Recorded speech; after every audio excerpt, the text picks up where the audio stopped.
Welcome to another segment of Sent 120. Last week, Pastor Bobby and I talked about how do we prayer walk our neighborhoods and pray for our neighbors. This week, I want you to try to find some opportunities to share the gospel with your neighbors and people that God places in your life. One important skill that we need to build in our lives as Christians as we move towards evangelism and being sent is learning to listen to God.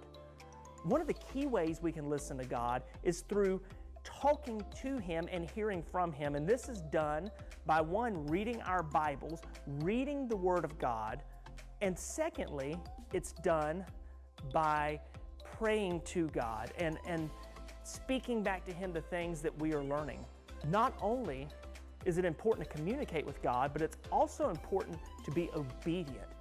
In the Gospel of Luke, Jesus says, "Blessed rather are those who hear the Word of God and keep it." We need to be obedient. Holiness matters to God. The way we live matters. And if we're going to effectively hear God speaking to us, we should strive to live the way God has called us to live as Christians. And finally, we learn to hear the voice of God through proclaiming the gospel to other people.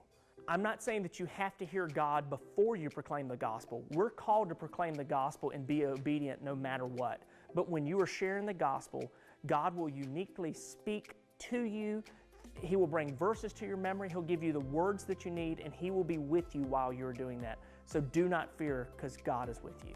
Well, thank you so much. I hope you will use these tips and begin to develop your understanding of how to hear God and share the good news with others. Remember, we're ordinary people doing ordinary things with gospel intention. Now go be sent.